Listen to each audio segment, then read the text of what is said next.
Hi, I'm Brandon. I am the drummer for Rock Dog in Denver, Colorado. Music's always been a part of my life, almost no matter what I'm doing. Practicing songs for the band, working out in my wood shop in the garage. You know, anything creative is almost always inspired by music for me.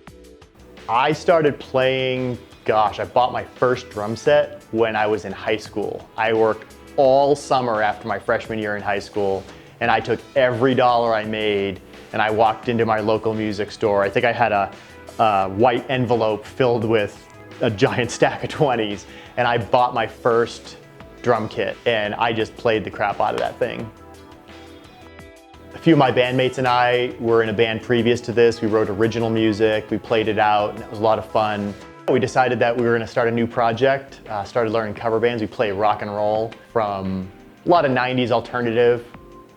We love some of those bands, but yeah, we dip into the 70s and 80s and play some of the new stuff from the 2000s as well.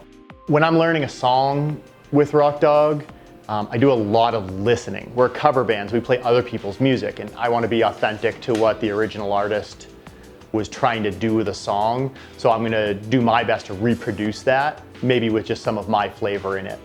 So when you're learning other people's music, you have to put your style aside for most of it.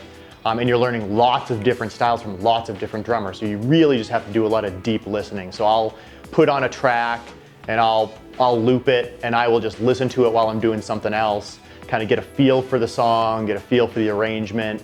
And then I'll really sit down and break down, you know, what are the patterns that he's playing, you know, maybe what the sticking would look like and how I'm gonna orchestrate that across my kit.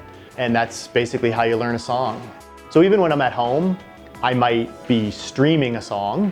I'm still playing that through my stereo at home and I'm filling the space with that music. So headphones are great and they're portable, but when I can, I'd rather have that home stereo sound or that home receiver with, you know, that set of speakers that just, you know, you can feel it in your chest and you can hear all the little nuance that you can't necessarily hear, you know, from a streaming service for an MP3.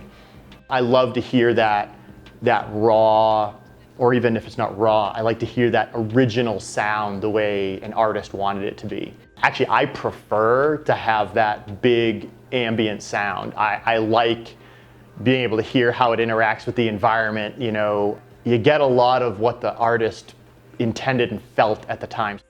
When I play on stage, I wear in-ear monitors, and I do that because it allows me to hear what I'm doing, and I can dial that in.